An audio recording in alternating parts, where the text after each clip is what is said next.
Ultimamente eu tenho falado bastante aqui no canal sobre a crença em que pensamentos positivos têm algum tipo de energia, de vibração, de qualquer coisa que pode ser explicado pela física, alguma área, algum setor da física, seja o eletromagnetismo, seja a ondulatória, seja a física moderna, relatividade, física quântica, qualquer coisa que seja que alguém pinça da física e usa como explicação dessas teorias que na verdade são mais bem definidas como crendices, de que com a força do pensamento você faz as coisas acontecerem, né?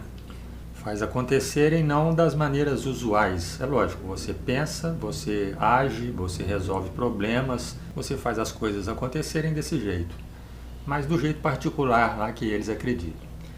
E aí o interessante é que em diversos vídeos que tratam do assunto, aparecem pessoas nos comentários dando seus depoimentos de como que aquilo é realmente bom e válido, de como que ela utilizou aquela lei ou aquela dica e funcionou, na vida dela realmente aconteceu. Então tem gente falando, eu estou usando isso aí há 5 anos, está uma maravilha, estou usando há 10 anos, depois que eu descobri isso tudo mudou. Eu já fiz um vídeo aqui mostrando que essas pessoas têm muita coisa em comum no seu comportamento com outras pessoas que são obcecadas por certa crença. E eu citei pessoas com crenças religiosas muito marcantes e com opiniões e posições políticas fanatizadas, como a gente tem hoje, né? Muito comum a gente ver no Brasil hoje gente falando qualquer coisa para ficar do lado do seu político preferido. E o que eles têm em comum? Qual o comportamento que eles têm em comum?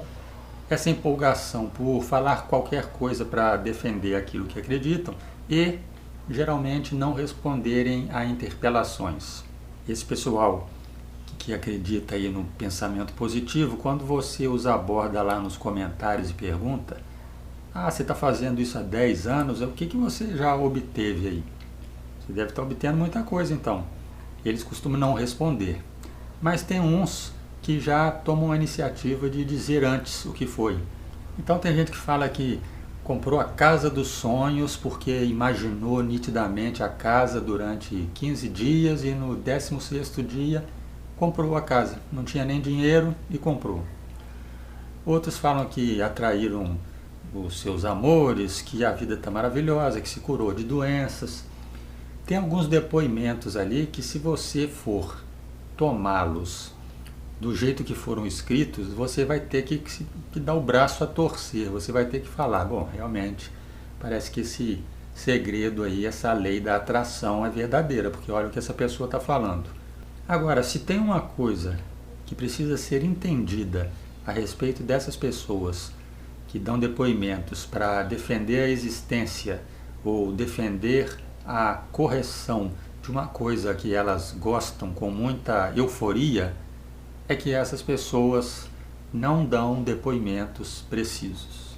Essas pessoas, elas se confundem naquilo que elas estão contando, elas misturam realidade com coisas que elas imaginam, onde ficam brechas na memória, elas preenchem com uma ficção.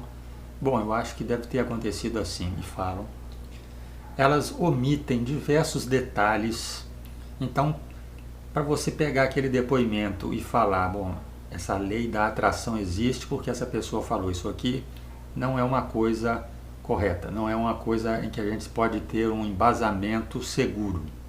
Uma pessoa que fala que meditou 15 dias e depois ganhou uma casa, conseguiu uma casa, ela esquece de falar que foi o pai dela que deu a casa para ela, que ele já estava pensando em dar e deu naquele dia ali.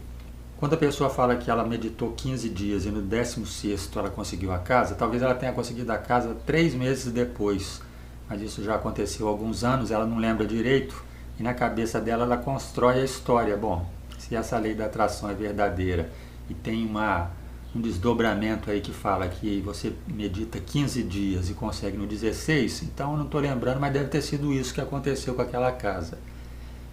Ou seja, os relatos são imprecisos, os relatos não são científicos, não foi uma pessoa com uma cabeça boa que ficou anotando os detalhes. É uma pessoa com uma cabeça levada para esse lado de acreditar em coisas fantasiosas, tentando construir uma história para vender para os outros a sua ideia. Se os ramos da ciência se baseassem em discursos, em depoimentos, em histórias que as pessoas contam assim, as ciências não descobririam nada. Elas precisam lançar a mão de levantamentos precisos de informações. Precisa saber exatamente como que uma coisa aconteceu. Um meteorologista tem termômetros para medir a variação da temperatura dos dias a cada 15 minutos em décimos de grau, ou até menos do que isso. O meteorologista não vai chegar para uma pessoa e vai falar assim: olha, me fala aí como é que foi a temperatura do ano passado para eu fazer o meu estudo aqui. A pessoa não vai lembrar como é que foi, ela vai falar: nossa, o mês de janeiro estava 40 graus, e não estava. Para a gente ver se esse negócio de lei da atração existe, né, e até que ponto existe e por que existe, não é se baseando e ficando impressionados com o depoimento dessas pessoas que têm a cabeça meio nas nuvens. Até o próximo vídeo.